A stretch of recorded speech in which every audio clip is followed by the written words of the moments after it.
Hello दोस्तों। मुश्किलों से भाग जाना आसान होता है।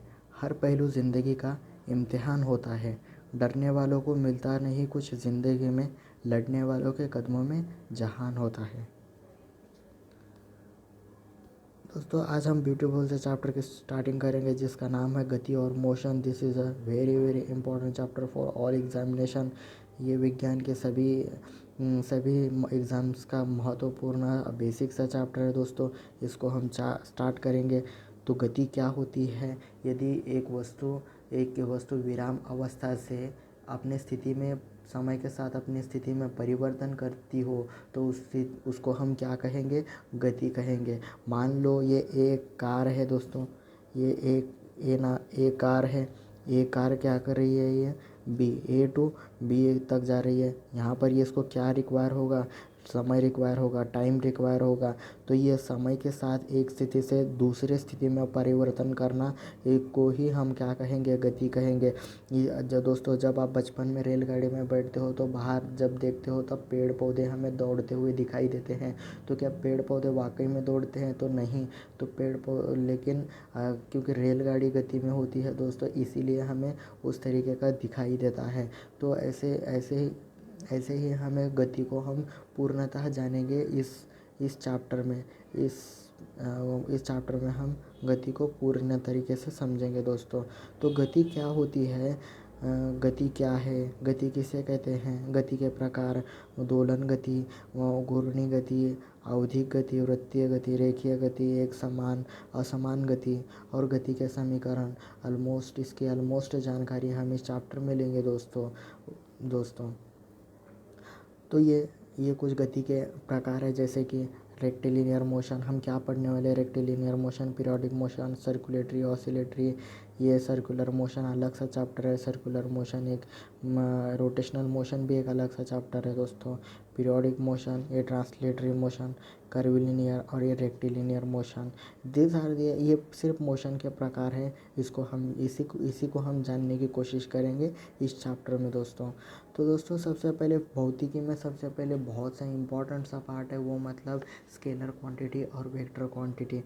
ये सदिश राशि और आदेश राशि, ये बहुत महत्वपूर्ण भाग है दोस्तों।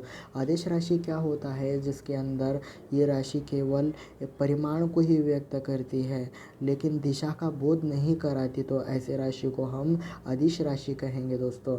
यहाँ पर only magnitude is important but direction is not. इसमें दिशा का कोई महत्व नहीं है, बस परिणाम और इकाई पर डिपेंड रहने वाली को स्केलर क्वांटिटी अर्थात अदिश राशि कहते हैं। वेक्टर क्वांटिटी में magnitude as well as direction is important. इसके अंदर दिशा भी है और मैग्नीट्यूड भी है, अर्थात परिमाण भी है और मैग्नीट्यूड भी है। तो ऐसी राशि को हम क्या कहेंगे? सदिश राशि कहेंगे। आदेश राशि का एग्जाम्पल है दोस्तों घनत्व, चाल, दूरी, समय, द्रव्यमान, ऊर्जा। और सदिश राशि का एग्जाम्पल है विस्थापन, ये वेग, संवेग, त्वरण, बल का अर्थ होता है फोर्स, त्वरण का अर्थ होता है एक्सेलरेशन, संवेग का अर्थ होता है मोमेंटम और वेग का होता है वेलोसिटी, विस्थापन होता है डिस्प्लेसमेंट। यहाँ पर चाल होती है स्पीड और ऊर्जा होती है एनर्जी। तो दोस्तों, अभी इन राशियों का हम ध्यान किस प्रकार रखें? तो दोस्तों, यहाँ पर आपको सबसे पहले बता ही रहा है कि इसमें सदिश राशि जो होती है उसमें दिशा का महत्व होता है। अर्थात अभी विस्थापन लेंगे हम, विस्थापन ये हिंदी में, अंग्रेजी में इसको हम डिस्प्लेसमेंट बोलते हैं। डिस्प्लेसमेंट क्या होती है? ये न्यूनतम दूरी होती है। लेकिन यहाँ पर न्यूनतम दूरी होगी तो इसका अर्थ क्या है? यहाँ पर दिशा का इम्पोर्टेंस होगा, दिशा ही ज़रूरी होगी। तो यहाँ पर it is a direction is important. वेग होता है, वेग मतलब वेलोसिटी ये दिशा पर निर्भर करती है, तो ये वेग भी सदिश राशि है। संवेग, अगर वेग अगर सदिश हो तो संवेग भी सदिश होगा। त्वरण अर्थात एक्सेलरेशन भी सदिश राशि है। बल अर्थात force is equal to mass into acceleration. अब यहाँ पर हम क्या करते हैं? एक्सेलरेशन, अब एक ब्लॉक है, इसको हम क्या किए? यहाँ से पुल किए, अर्थात यहाँ से खींचे, हम इसको खींचे तो क्या हुआ? यहाँ पर एक्सेलरेशन किस दिशा में हुई? इस डायरेक्शन में हुई दोस्तों, ईस्ट की ओर डायरेक्शन हुई। तो इसीलिए बल भी क्या है? एक सदिश राशि है।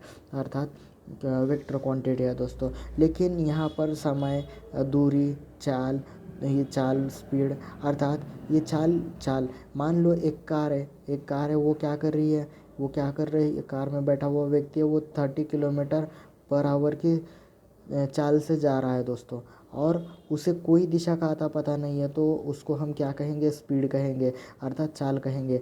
परंतु एक व्यक्ति 30 किलोमीटर पर आवर के स्पीड से नॉर्थ की ओर जा रहा है, तो हम इसको क्या कहेंगे, वेग कहेंगे दोस्तों।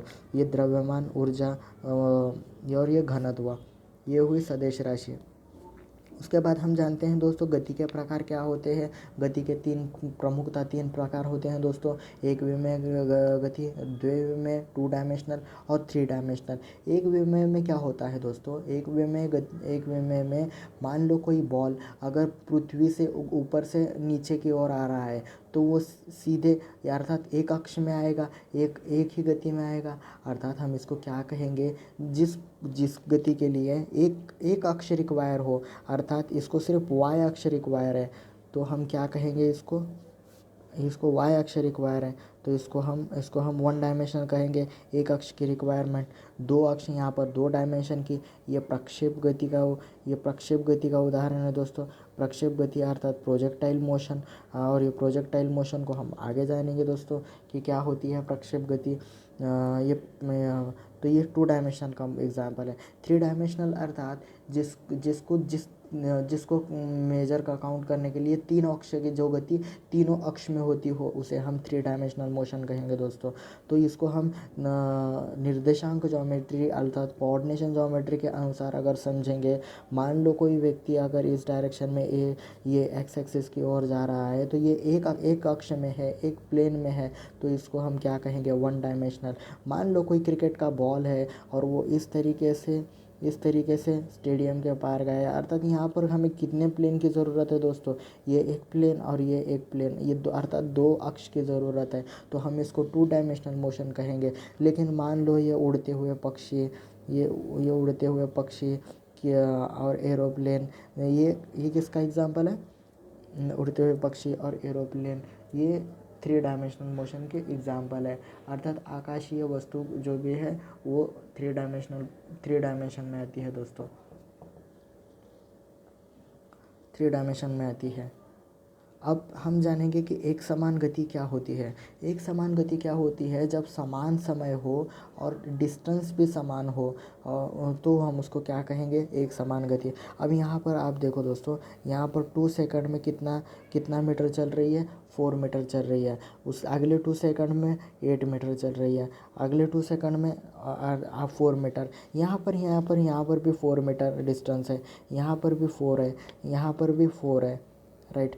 अर्थात यहाँ पर समय भी समान है दोस्तों, यहाँ पर समय और दूरी समान है, इसीलिए हम इसको क्या कहेंगे, एक समान गति कहेंगे। एक फुटबॉल का बॉल भी एक वेलोसिटी के, एक वेग के साथ, एक स्पीड के साथ सीधे जा रहा है, तो हम उसको क्या कहेंगे, एक समान गति का उदाहरण कहेंगे।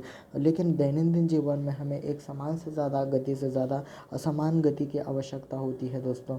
ये क्या है, ये ग्राफ है दोस्तों, ये गति का ग्राफ, ये रिप्रेजेंटेशन है, ये समान गति का रिप्रेजेंटेशन है। ये यहाँ से ये समान गति देखिए, ये यहाँ से कॉन्स्टेंटली ग्राफ आगे बढ़ रहा है, अर्थात ये एक समान गति का प्रदर्शन है दोस्तों। उसके बाद आता है ये असमान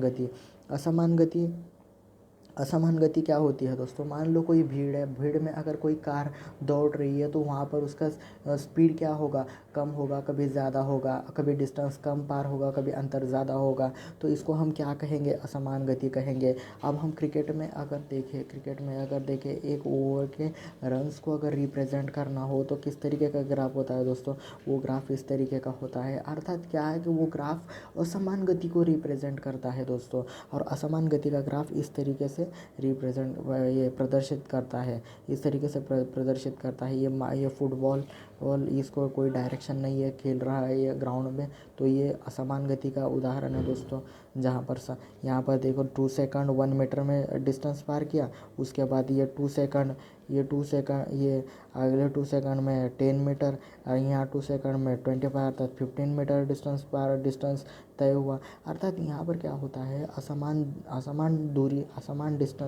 दूरी तय होती है, तो इसको क्या कहेंगे हम, असमान गति कहेंगे। अब असमान गति का ये प्रदर्शन हुआ है। क्रिकेट में हम आईपीएल के स्कोर में देखते हैं तो इस तरीके से एक ओवर के रन्स और बॉल्स इस तरीके से दर्शाए जाते हैं, तो वो असमान गति का उदाहरण है। द रेक्टिलिनियर मोशन दोस्तों, जब भी देखेंगे आप कि सूर्य की जो किरणें होती है, ये सूर्य की किरणें स्ट्रेट लाइन में पृथ्वी की ओर गिरती है दोस्तों। ये बल्ब की लाइट, ये क्या है, ये रुजु रेखीय गति का एग्जाम्पल है। रेक्टिलिनियर मोशन रेखीय गति को हम रुजु रेखीय गति भी कहते हैं दोस्तों। ये रुजु रेखीय गति बस हमको सिर्फ गति के प्रकार जानना है। जो भी महत्वपूर्ण गति है हम उसको आगे पढ़ेंगे, सर्कुलर मोशन को विस्तार से जानेंगे दोस्तों। लेकिन सर्कुलर मोशन यहाँ पर क्या होती है, ये इंट्रोडक्शन है बस। ये सर्कुलर मोशन क्या होती है, यहाँ से एक अक्ष के प्रति अपने कण यहाँ के कण के मॉलिक्यूल जो है, यहाँ के ये कण जो है वृत्तीय आकार में गोलाकार वृत्तीय आकार में घूमे, इसी को हम क्या कहेंगे, सर्कुलर मोशन। जब कोई वस्तु के अक्ष के प्रति गति करे, वस्तु के सभी कण वृत्तीय पथ पर चले, तो इसको हम सर्कुलर मोशन कहते हैं दोस्तों। सर्कुलर मोशन, टायर के पहिए के tyres, these are the examples of circular motion. Circular motion के बहुत से एग्जाम्पल हैं। जब ये सर्कुलर मोशन का एग्जाम्पल है। पीरियोडिक उसके बाद आता है पीरियोडिक मोशन। पीरियोडिक मोशन क्या होती है दोस्तों, जब कोई गतिमान वस्तु, मान लो कि ये एक पृथ्वी है, राइट, ये पृथ्वी क्या कर रही है दोस्तों, ये गतिमान वस्तु क्या कर रही है, अपनी स्थिति से इस तरीके से अपने सूर्य के अराउंड रिवॉल्व कर रही है दोस्तों। तो पृथ्वी क्या करती है, 24 आवर्स ये घूमने के लिए जो वक्त लगता है उसे हम एक दिन में रिप्रेजेंट करते हैं, और सूर्य के और पूरी प्रदक्षिणा करने के लिए इसको 365 डेज़ का रिक्वायरमेंट होती है, उसको हम 1 ईयर कहते हैं। अर्थात जब कोई गतिमान वस्तु एक निश्चित समय के पश्चात अपनी पूर्ववत अवस्था में आ जाती है और इस प्रकार की गति वो बार बार करती है, तो इस गति को हम क्या कहेंगे, आवर्त गति कहेंगे। पीरियोडिक मोशन को हम आवर्त गति भी कहते हैं दोस्तों।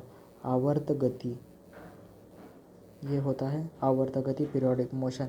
एक गोलाकार वस्तु बार बार इस तरीके से चक्कर लगाने को ही हम पीरियोडिक मोशन कहते हैं। इसका बेस्ट एग्जांपल है पृथ्वी और चंद्रमा भी। हाँ, ऑसिलेटरी मोशन अर्थात दोलनी गति, जब कोई वस्तु एक निश्चित बिंदु के इधर उधर अर्थात टू एंड फ्रो मोशन करेगी, निश्चित समय में अपनी बार बार पुनरावृत्ति करती है, तो हम उसको क्या कहते हैं, दोलनी गति। ये है गार्डन में हम देखते हैं, तो ये इस तरीके का होता है दोस्तों। चाइल्ड के लिए बचपन में खेलते थे हम, तो ये टू एंड फ्रो, ये आगे और ये पीछे की गति को हम गति, और ये बार बार पुनरावृत्ति एक सर्टेन पॉइंट के बाद ए और ये यहाँ पर बी, ये पॉइंट के बाद ये दोनों रिटर्न आते हैं। जैसे कि हम देखते हैं कि पेंडुलम की घड़ी भी इस तरीके से ऑसिलेट करती है, अर्थात दोलनी गति का उदाहरण है दोस्तों ये। तो दोस्तों ये पूरे गति जो है, ये गति को हम अगर हमें रिप्रेजेंट करना हो तो हमें किसकी आवश्यकता होती है, तो दूरी, विस्थापन, एक्सेलरेशन, वेलोसिटी, एवरेज वेलोसिटी, चाल, इन सभी चीज़ों की हमें आवश्यकता होती है दोस्तों गति को समझने के लिए। तो हम सबसे पहले समझेंगे दूरी और विस्थापन क्या होता है दोस्तों। तो दूरी क्या होती है, दूरी क्या होती है दोस्तों, ये एक मिनट, हाँ, ये दूरी, पेन कहाँ गया, हाँ, ये दूरी, राइट, हाँ, ये दूरी, ये दूरी है, दूरी, और ये विस्थापन। अर्थात इसमें क्या होता है, मान लो कोई एक एक वस्तु ए पॉइंट से बी पॉइंट तक, ए पॉइंट से बी पॉइंट तक। अब ए ए एक स्टूडेंट है और एक बी क्या है, प्लेग्राउंड है दोस्तों।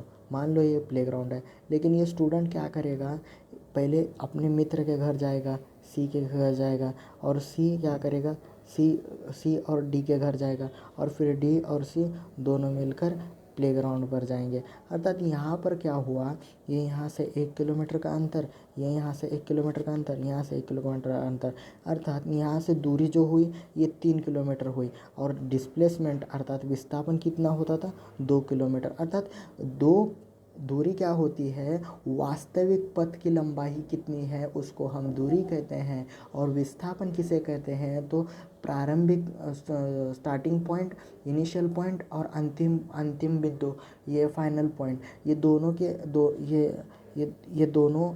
ये दोनों के बीच की न्यूनतम जो दूरी होती, न्यूनतम डिस्टेंस जो होता है, न्यूनतम दूरी जो होती है, उसी को हम विस्थापन कहते हैं, उसी को हम डिस्प्लेसमेंट कहते हैं दोस्तों। अर्थात विस्थापन वो होता है, विस्थापन और दूरी। अब हम इस एग्जाम्पल में देखेंगे, मैं आपको रिप्रेजेंट करने की कोशिश करूँगा अच्छे से। ये ए है और ये बी है।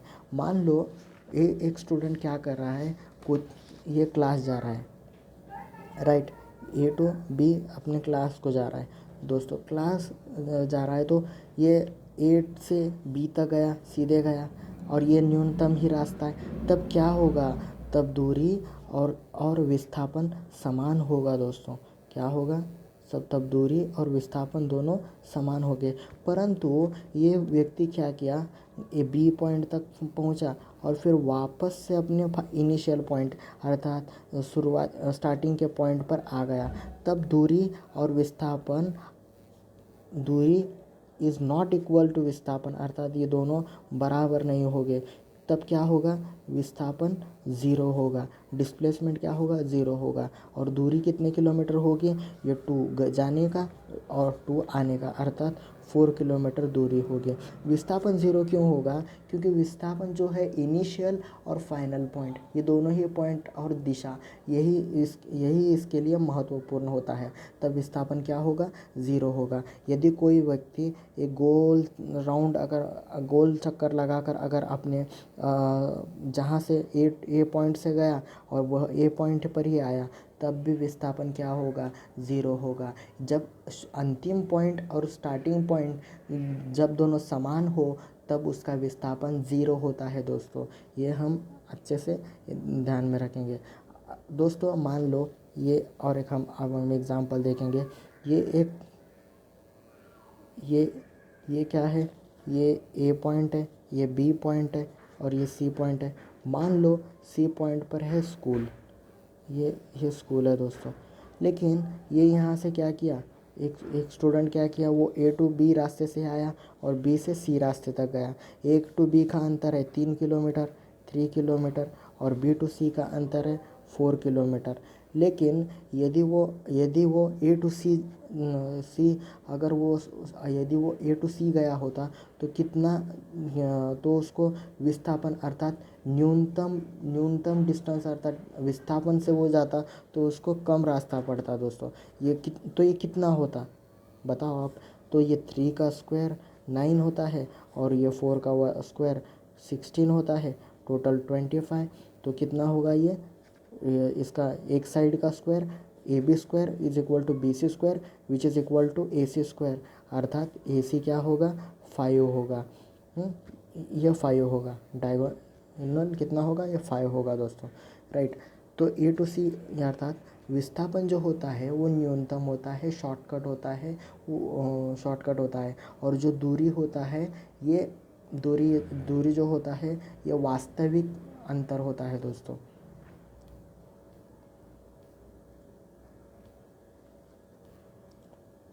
अब हम समझेंगे चाल क्या होती है और वेग क्या होता है दोस्तों।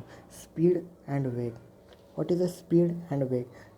स्पीड में क्या होता है दोस्तों, चाल में क्या होता है, यहाँ पर ये जो चाल है, यहाँ पर एक व्यक्ति अपने अपने जा रहा है, लेकिन ये कैसे जा रहा है, अपने अपनी स्पीड, इसे कोई दिशा नहीं है, कोई डायरेक्शन नहीं है, 30 किलोमीटर पर आवर की स्पीड से जा रहा है दोस्तों ये।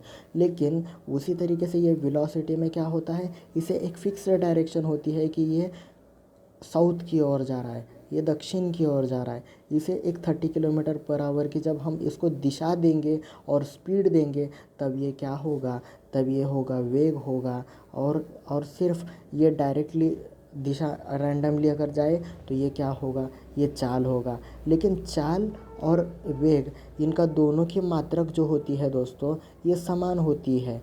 मात्रक जो होती है ये समान होती है, metre per second, metre per second होती है। चाल का जो होता है वो दूरी डिवाइडेड बाय समय होता है, लेकिन उसका ये फॉर्मूला है। लेकिन वेलोसिटी का जो फॉर्मूला होता है वो क्या होता है, वो ये विस्थापन अर्थात डिस्प्लेसमेंट पर यूनिट टाइम होता है, अर्थात ये समय होता है। लेकिन यहाँ पर भी मात्रक एक ही होती है। अब हम इसको mlt से रिप्रेजेंट करेंगे तो क्या होगा, ये m तो ज़ीरो होगा, ये l, ये डिस्प्लेसमेंट अर्थात ये L1, और ये t, ये अर्थात ये समय T1। तो ये L1 और ये t ऊपर गया तो ये -1 हो जाएगा। तो m0 L1 t-1, ये उसका, ये इसी का भी वेलोसिटी का भी यही होगा, और समय का भी, और चाल का भी m0 L1 t-1 ही होगा दोस्तों। ये वेग और ये स्पीड को हम समझ लिए दोस्तों। उसके बाद आता है औसतन चाल। औसत चाल क्या होता है दोस्तों, कुल दूरी कितनी है, अर्थात डिस्प्लेसमेंट S1, ये S1, डिस्टेंस S1, और टाइम लगने वाला टाइम T1 प्लस T2, ये होता है औसत चाल अर्थात एवरेज स्पीड। ये होता है एवरेज स्पीड, औसत चाल। औसत चाल। अब हम ये औसत चाल को हम एक एग्जांपल से समझेंगे दोस्तों कि क्या होता है। एक कार क्या कर रही है, 16 मीटर की दूरी जा रही है, ये क्या हुआ, एक पहला अंतर है। फिर क्या करिए दोस्तों, ये कितना समय ले रही है, 4 सेकंड ले रही है, 4 सेकंड ले रही है। और दूसरा पुनः कितना, 16 मीटर की दूरी है, ये पुनः 16 मीटर की दूरी है, वो कितने में, 2 सेकंड में, प्लस 2 सेकंड, ये 16 + 16 32, और ये 4 × 2 6, ये कितना हुआ 5 ये 30 हुआ, ये 2, ये 3, हाँ तो कितना हुआ metre per second, 5.33 metre per second, ये उसकी औसत चाल होगी। अर्थात ये कुल वेग कितना, कुल अंतर डिवाइडेड बाय लगने वाला समय, कुल समय, इसी को हम क्या कहेंगे, औसत चाल कहेंगे, एवरेज स्पीड कहेंगे दोस्तों। एक्सेलरेशन क्या होता है दोस्तों, वेग में परिवर्तन की दर को ही हम त्वरण कहते हैं, और ये एक सदिश राशि है। वेग में परिवर्तन अर्थात acceleration is equal to velocity पर यूनिट टाइम। ये वेग की दर में परिवर्तन को हम एक्सेलरेशन कहते हैं। v - u divided by time equals to acceleration. ये क्या होगा, v - u divided by time is equal to acceleration. ये वेग का परिवर्तन है, और ये किस वेग के परिवर्तन को ही हम एक्सेलरेशन कहते हैं। मान लो कोई एक ट्रेन ये सीधे A to B जा रही है, और इसका वेग यहाँ पर यहाँ वेग 30 किलोमीटर पर आवर था, यहाँ पर 30 किलोमीटर पर आवर था। उसके बाद यहाँ पर 40 हुआ, यहाँ पर 50 हुआ, अर्थात यहाँ पर क्या हो रहा है, एक्सेलरेशन बढ़ रहा है, अर्थात यहाँ पर धनात्मक त्वरण होगा। और जब ये ट्रेन अगर तो एक्सेलरेशन को कम कर रही है, अपनी वेग यहाँ पर 30, 10 होगा, तब यहाँ पर एक्सेलरेशन कम होगा, अर्थात मंदन होगा, एक्सेलरेशन में मंदन होगा दोस्तों। दोस्तों जब एक्सेलरेशन जब होती है, एक्सेलरेशन ये ये ये धनात्मक त्वरण और ये ऋणात्मक त्वरण होता है। लेकिन दोस्तों जब ये वेग अगर समान हो, अर्थात कांस्टेंट, जब स्पीड अगर कांस्टेंट हो, ये हाँ, ये वेग अगर कांस्टेंट हो, अर्थात वेग वेलोसिटी जब वेग अगर जब समान होता है, तब एक्सेलरेशन ज़ीरो होता है दोस्तों। अर्थात जब गति असमान होती है, तब वहाँ पर हमें असमान गति में रिक्वायरमेंट होती है त्वरण की, एक्सेलरेशन तब होता है। लेकिन जब वेलोसिटी कांस्टेंट होगी, समान होगी, तब एक्सेलरेशन ज़ीरो होगा दोस्तों। Right, do you understand? अब हम इस एग्जाम्पल में देखेंगे, ये राहुल क्या कर रहा है। यहाँ पर आप देखो, ये राहुल एक विराम अवस्था में, अर्थात इनिशियल वेलोसिटी इसकी ज़ीरो है। जब भी आपको विराम अवस्था दी जाएगी, तब u = 0 ले लेना। ये बहुत से न्यूमेरिकल में हमें विराम अवस्था दी जाती है, तो वो प्रारंभिक अवस्था होती है दोस्तों। और जब साइकिल चलाना शुरू करता है, तो क्या होता है, 30 सेकंड में 6 मीटर पर सेकंड का वेग करता है। अब यहाँ पर 6 मीटर पर सेकंड, अर्थात यहाँ पर ये अंतिम वेलोसिटी दी है 6 मीटर पर सेकंड, ये वेग दिया है। लेकिन टाइम कितना दिया है, इसको 30 सेकंड दिया है। तो यहाँ हमें क्या फाइंड आउट करना है, यहाँ पर त्वरण, अर्थात एक्सेलरेशन क्या होता है दोस्तों, v - u / टाइम t। यहाँ पर वेलोसिटी v कितनी है, 6 मीटर पर सेकंड, प्रारंभिक समय 0 और टाइम होता है 30 सेकंड। तो 6 / 30 which is equal to 0.2 metre per second square आएगा। राइट, ये 0.6 होगा, फिर 3 से 0.2 आएगा, 0.2 मीटर पर सेकंड स्क्वायर आएगा। अब हम देखेंगे दोस्तों कि गति का समीकरण जो होता है ना, पहला समीकरण, ये वेलोसिटी v = u + at, ये एक्सेलरेशन से ही आया हुआ है दोस्तों। इसको हम क्या करेंगे, नेक्स्ट पार्ट में पढ़ेंगे, नेक्स्ट वीडियो में पढ़ेंगे। तब तक आप बने रहिए हमारे साथ। v - u / टाइम t से ही आया हुआ ये फॉर्मूला है, बस इसको हम आगे पढ़ेंगे, नेक्स्ट वीडियो में पढ़ेंगे दोस्तों। अगर आपको ये वीडियो अच्छा लगा होगा तो लाइक करें, सब्सक्राइब करें दोस्तों। Thank you so much.